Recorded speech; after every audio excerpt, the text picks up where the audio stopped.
Life was smooth sailing living in Airlie Beach, making new friends from around the world and soaking up the sun in paradise. While in America and around the world, this was unfolding.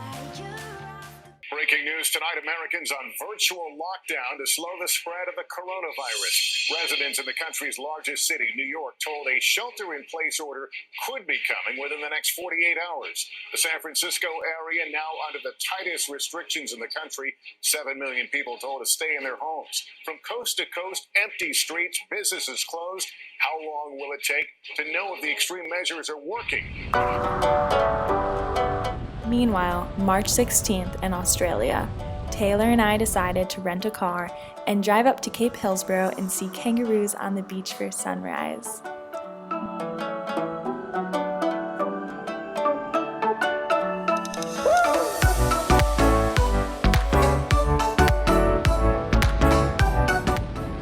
That afternoon, we drove another hour to Eungella National Park, which is home to many platypus.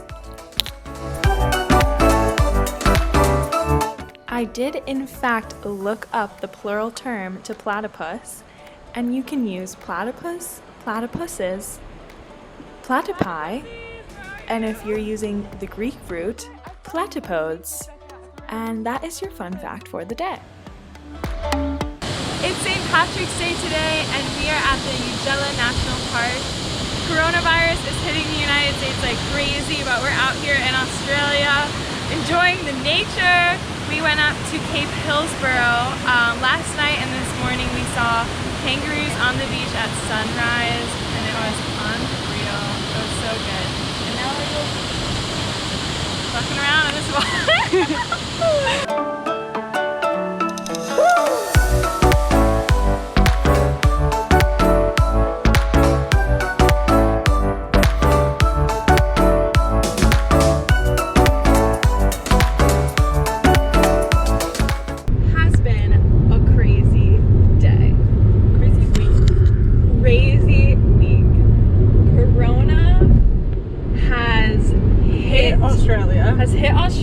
Has hit the world, has hit our town. We will give you a little insight on what it's like here. Also, it's the 19th of March, and in Australia, it's the 19th of March, and in the United States, everyone is on lockdown, everyone's in quarantine, all the bars are shut. But here in Australia, it's pretty much business as usual. Kind of, but it gets drastically worse and worse by the day. The bars, the restaurants are starting to just fire everyone. They haven't closed yet, but the town is seeing a hit. Taylor and I both work on boats, so we're probably going to get sacked here soon. We work in a very touristy town, so all the business relies on tourists, which no one is traveling right now, so that's the reason why. We're doing a last-minute trip to Magnetic Island. Last-minute trip. We had to put this car to use, so we are going to a place called Magnetic Island. Magnetic Island is 4 hours away from where we live in Airlie Beach. So we're taking this car, we're driving there 3 hours, and then it's an hour by ferry. We kind of just put everything together last minute. We left today at like 5 o'clock. Yeah, which is very late. People usually leave first thing in the morning. Yeah, and they don't normally do it in a day. They normally do it in a couple. So we just booked a hostel for the night in the town where we take the ferry out of. We'll leave at like 5 a.m. for the ferry in the morning. And we scrambled to get this together. It was very last minute. We cooked ourselves some lunch and dinner, chopped our hands, little fingers off. Just chopped as hard as we could, fast as we could, to make ourselves dinner for this road trip. And in Magnetic Island, it's so sick. So much more to come. You'll see. Yeah. Cool.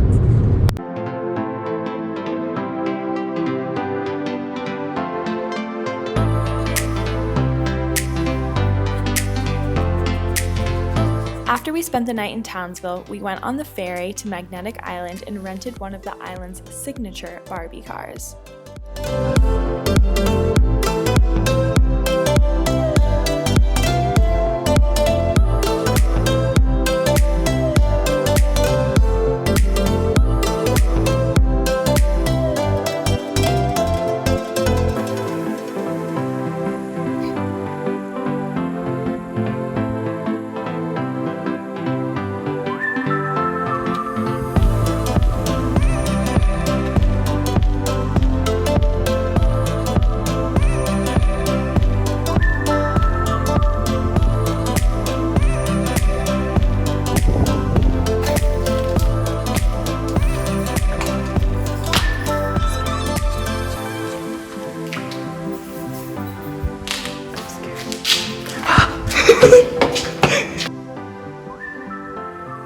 Life was good on Magnetic Island until right now we're doing a hike on the Fort Walk, and we just got news that Trump is calling back all citizens, and it's really stressful, but we're trying to enjoy this walk and look at koalas in the wild.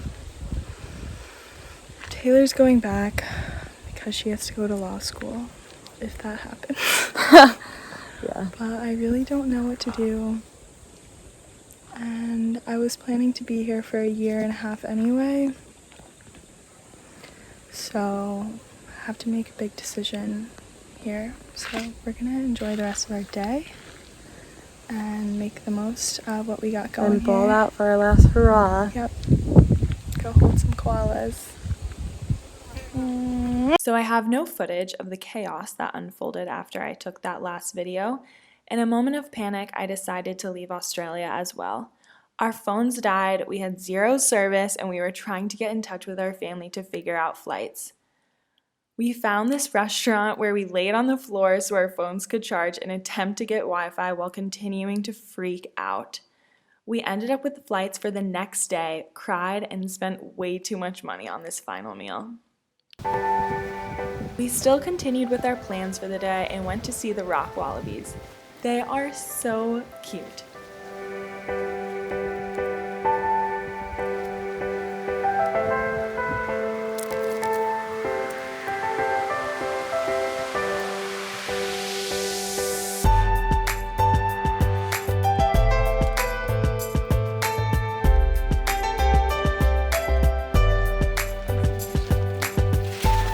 I absolutely ate it and laid there for a bit, and then we went to the koala sanctuary.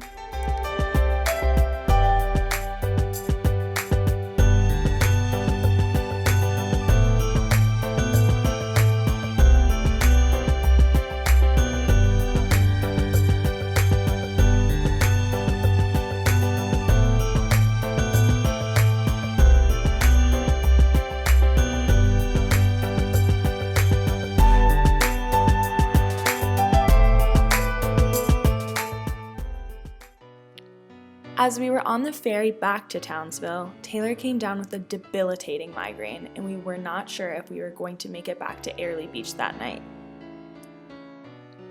Eventually, we made it back, said goodbye to our roommates and packed up our room, and headed to the airport the next day along with our British friends that were also returning home. What are we doing? We're going home. Why? So we are on our first flight from the Whitsundays to Sydney, and this starts our leg of 4 flights, 35 hours. 35 hours, 5 airports. Wish us luck.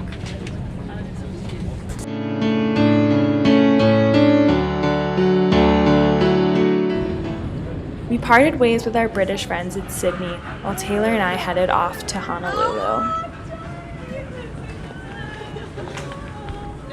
Don't want you to leave.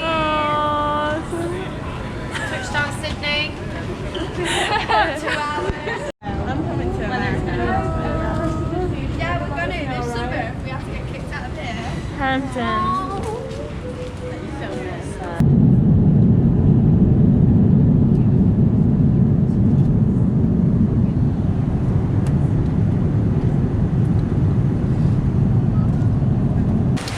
On our layover here in Honolulu, we just got a papaya to eat. Pretty delicious. I dropped my phone into the ocean and I went in with my clothes, my shoes, my socks on to get it. Still works. So that's a plus. 9-hour layover here in Hawaii. Can't complain. 2 more flights till we're back. Like thoughts, Taylor? Good. How's your eggs Benny? Good. Look at them. Look at all them, Taylor.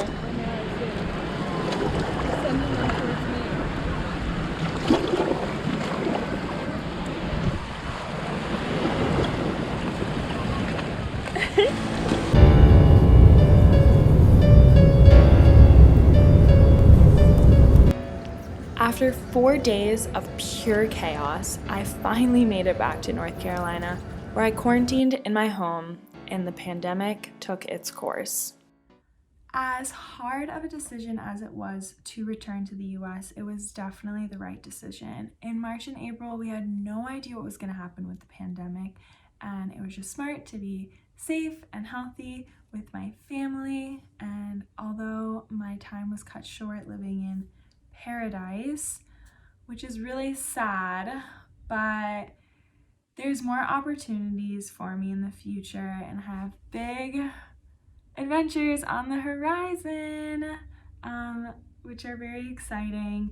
So that pretty much concludes my time in Australia, and I really appreciate everyone for watching my videos. And if you don't already subscribe to my YouTube channel, please do so. That would help me out a lot. Thanks for watching.